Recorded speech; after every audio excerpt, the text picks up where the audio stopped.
Hey everyone, welcome to a new video. I hope you had a great day. Let's take a look at some new malicious compliance stories, shall we? The first story is called I Would Do a Bad Job. I used to work as a legal assistant in a big electric energy company. They are the owners of a lot of wind energy plants here in my country, and to say that they are a strong competitor in this market is an understatement at best. We initially used Microsoft SharePoint as a server for all of our functional systems and to save all of our documents. But the CEO decided to change it to the box system. The difference between them was so huge that it was shocking. I was usually in charge of saving all of our documents and data in the system. So when a change was announced, I expected orders coming from the legal counselor, the final boss of my department, to give me that direct order. During a team call via Teams, she started to talk about box and how we must organize our stuff. Since a big part of them were the company's contracts, we needed everything in check. As ridiculous as this sounds, the legal department wasn't liked by at least 5 other departments. And truth be told, our document server was a mess. Each person had their own way to save stuff and nothing made sense. Even the legal counselor said it herself, our server looked like some teen's room when they have a lot of fun and don't tidy up on the next second. Of course, this was extremely bad. As she mentioned the organization of the system, I immediately proposed to be the one to create a routine for us to save stuff, such as the archive naming and folder distribution. The paralegal also offered to help me since the workload was immense. We practically would start from scratch and do our best without a basis. My direct boss, one of the legal analysts, immediately interrupted us and said she was going to do it. I told her she wouldn't have enough time since she's mostly busy analyzing contracts and other incidents. She said for me not to worry because I had a truckload of things to do and that I wouldn't do a great job anyway. Fine, I won't do it then. Fast forward to a month later. We were entering the archive transferring phase of the project. Every single department in the company must have their servers organized because they would do a direct transfer without any sort of checking. Guess what? Our server was still a mess. And to top it all off, the vice president came towards the legal counselor and ordered her to have everything organized in 48 hours. Yes, 48 hours to organize a completely complicated and messy server. In an emergency team call, she questioned my boss why nothing has been done regarding the server. My boss, trying to keep her own slate clean, threw me under the bus, saying that she shifted the responsibility to me. Luckily, the paralegal backed me up and saved me. She reminded us of the call where my boss strictly told me to not do anything since I wouldn't do a good job. Despite the hassle, the counselor told me to stop everything I was previously doing and just organize our system. And so I did. I cleaned up the server in the allotted time, had to reorganize everything on my own, didn't eat or sleep, just to make sure everything was in check. When the day came, the vice president checked on us again and saw what I did. She said for the counselor to not let things go out this way again and that I had done a miracle and a half for my department. The next story is called His Problem Stopped After I Left. This happened in about 2013. I had been offered a job as an assistant at a small fashion e-commerce. I was really excited, but there were red flags from the beginning. The existing assistant that sat next to me was a little hesitant when I asked if the company was good to work for. She told me that a lot of employees had come and gone for various undisclosed reasons. But I was too naive and enthusiastic to really pay attention. I came to find out that our boss, the business co-owner, along with his wife, was not quite the easygoing fun boss he painted himself to be. He constantly reminded us how lucky we were to be working there, and how we could easily be stacking shelves in a supermarket for the same wage. My fellow assistant fully did far too much for the company given her title. And my boss also constantly compared my work ethics to hers, even though I was working through my legal breaks and lunches along with her, never knowing what my finishing time would be. During a period of a couple of months, I witnessed at least 3 other employees quit or be fired. One was let go because she fell ill, one quit on the spot after seeing that we were selling on broken products, and one simply wouldn't put up with the unreasonable scheduling. It was coming up to Christmas and the business was incredibly busy with orders. In addition to giving up my breaks, lunches and set finishing times, the boss decided that we would all start coming into the office an hour earlier from tomorrow. And this was not a request. I had taken this on as a part-time job, so I was already struggling to cope and had confided him in about my mental health problems. Now he took my concerns and laughed in my face. He asked if I just didn't want to get up early.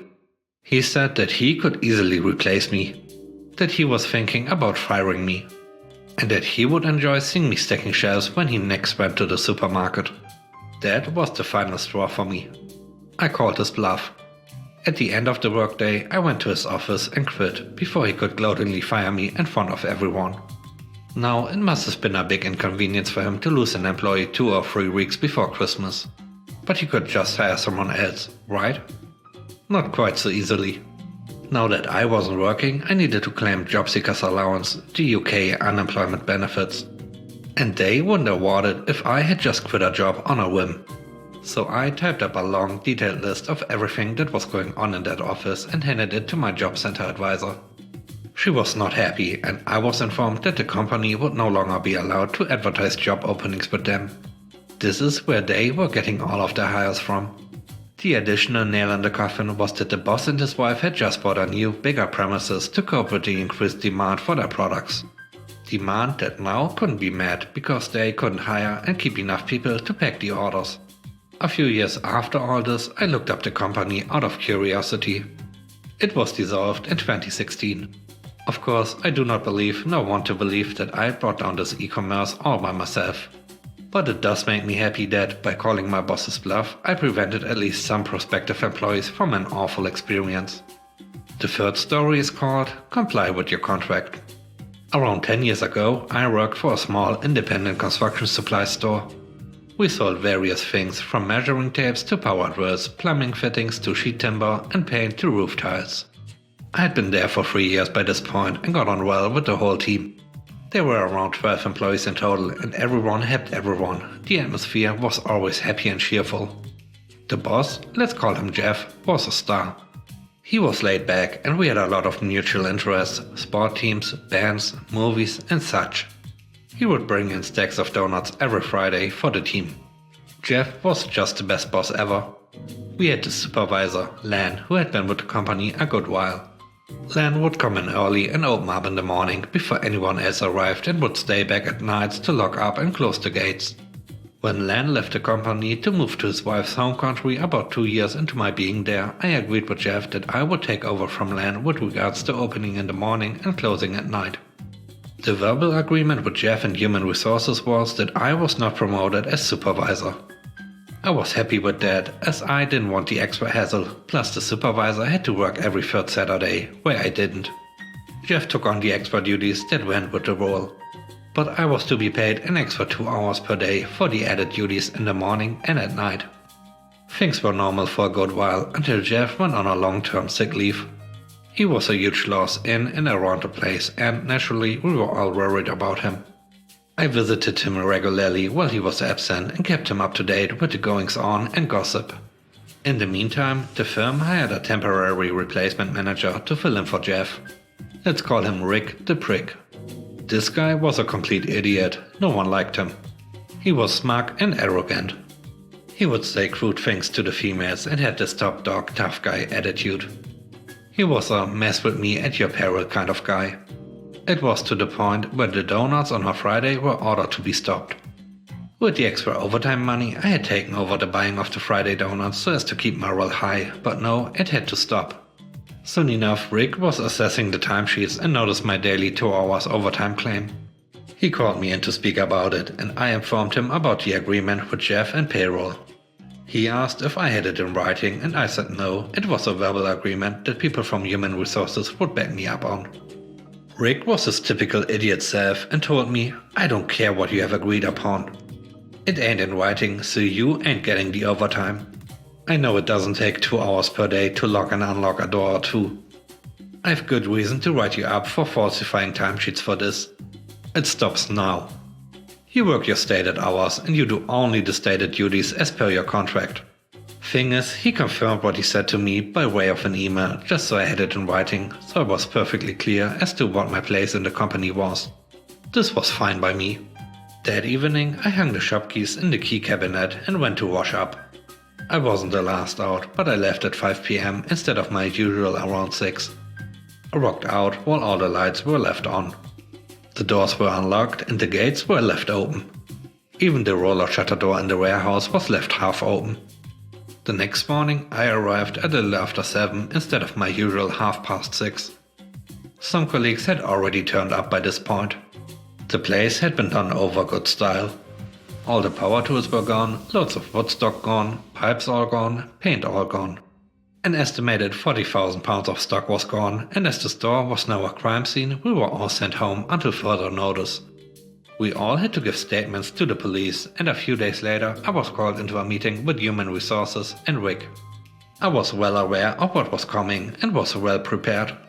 He went to town on me, accused me of being in on it as I was the only key holder, which I wasn't, and that I was facing years in prison. I sat in silence as he fired me 6 times in that meeting for dereliction of duties and breach of a verbal contract. He was coming after me like wildfire because I had failed to ensure that the building was secured, as was the ongoing agreement put in place by my previous boss. After what seemed like forever having this irate lunatic scream at me, I asked Human Resources if I could log into my emails on her computer. Surprisingly, she agreed. Imagine my grin as I put up the 3-day-old email from Rick reminding me of our conversation and confirming that I was to stick to the duties and times as stated in my contract. And smugly and innocently, I told Sarah I just did what my boss told me to do. The best part was the shock on Rick's face when I pulled out 5 printouts of that email and handed them to him. I said I have more of these at home, just in case you feel like destroying these ones and removing emails from the system. Now, is there anything else? Can I get back to work or am I still fired? Rick resigned that day. The last story is called Office Forest. Back when I was a much younger man, I worked as a project manager for a small company. The owner's name was Vince. Now Vince wasn't a truly horrible man, but he was exceptionally hypocritical. He would tout the virtues of charity, but was cheap. He would readily give the impression that he was morally superior because he was a true believer, but then he was the one who was charging the adult movies to his room on road trips.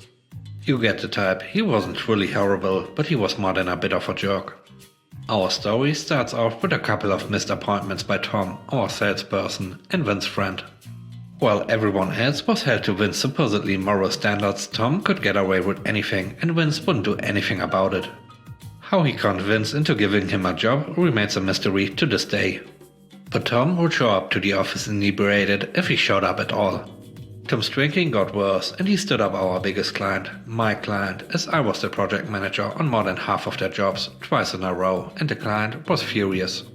So Vince put out a memo that no one could miss a meeting with this client, with no exceptions. One day I'm under the weather more than just a bit. I call in on leave and ask Vince to call the client to reschedule. He starts yelling on the phone that I have to make the appointment because there are no exceptions, going so far as to tell me that if I don't make the appointment, then perhaps I wouldn't have a job when I return to the office. You can tell that his morals are pretty flexible. So I drag myself to the meeting, but I'm pretty furious at this already. A couple of weeks later, it's Christmas time. We all look forward to it because our meager and under-market salaries are bumped with our annual profit-sharing bonus. Vince gets up to give his speech, which we don't care about, and then we should get our checks. Except he starts saying that he's using some of the profit sharing for employee initiatives to make our lives better in the office. For example, he's buying company cars so we don't have to take our vehicles to client locations. And with that goes our mileage reimbursement. He also included one for himself, a Mercedes, while the rest were cheap Ford models. And he announces that he's hired a plant service to clean up our office to improve our working conditions. Because of these employee benefits, our profit sharing bonus was about half of what we should have received. The cars were bad enough, but the plants really became the object of our resentment. Normally, when you clean up an office, you ask them to bring in a few plants. But no, because this was essentially on our dime, Vince didn't care what it cost. So they brought in more office greenery than I've ever seen before or since. Every office had some sort of indoor tree or potted plant. You could hardly get to the office copier as it was flanked by 2 trees. A third of the break room was covered in foliage. Now people really started to grumble, and Vince heard those grumblings. He took it personally that his generosity was being questioned. So he sent out a memo to everyone that anyone who was unhappy with this could bring their office plant to his office and they would have a discussion about it. The inference was clear. Complain and you might lose your job because he spent your money on something he wanted. I'd had enough, and frankly I didn't care anymore. So I showed up very early the next morning and spent over an hour carrying every office ficus and fern into Vince's corner office. I put the plants on his shelves, desk, chair and bookcase. I covered every square inch of the floor with potted trees. I even hung a couple from the drop ceiling. When I say the office was packed, believe me. It was all I could do to get the door closed. But before I closed the door, I left a one-sentence memo on Vince's desk. Getting out of the room was really quite difficult. Covered in sweat and just a bit of potting soil, I sat down at my desk and waited. Vince showed up a half hour later and I heard a yell. He stormed into my office and angrily asked me if I did it. I told him that I had and that I was complying with his memo. I wasn't happy with the plans that my profit sharing had purchased and brought them to his office as directed. He turned redder and redder as he huffed and sputtered. Finally, he ordered me to remove the plans from his office. I replied, "Sorry Vince, I can't do that." I had to go attend a meeting with a big client and there are no exceptions to missing it, and then I left. Since everyone else had scattered when they saw what was happening, Vince had to remove the plans from his office by himself. When he finally got to his desk, the memo was the only paper on it. And on it there was only one line: "Sometimes you can't see the forest for the trees." When I returned to the office, Vince was waiting for me. He called me into his now cleared office, demanding an explanation. I sat down and told him my perspective about how he took money from my pocket to benefit himself. I told him his actions were unchristian just to hammer at home, and he damaged his relationship with every employee at the company. I told him the memo explained all of that. He was so caught up with his way or the highway that he had utterly failed in his obligations to his employees. He didn't like that much. He threatened to fire me. So I calmly mentioned that if he fired me for complying with his memos, I would be eligible for unemployment and perhaps even legal recourse. Finally, I mentioned that I also happened to be the main contact for his largest client and they wouldn't be too happy with removing me from their projects. He was stuck with me and he knew it. Then I got up and walked out of his office while Vince's mouth stood agape. And that meeting with the large client? That meeting was a job interview. I knew it went well and received a formal offer a couple of days later. I was now the lead of the project that I was working on.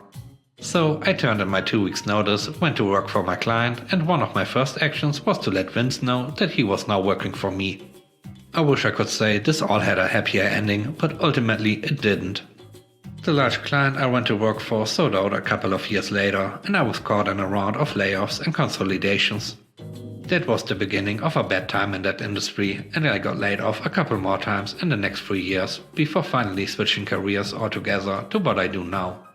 Vince's business was damaged but not destroyed, and he survived for another decade and a half before selling it off, but he made out alright in the end. I didn't fire his firm as I really needed those services. But I was probably a bit more of a jerk than I needed to be.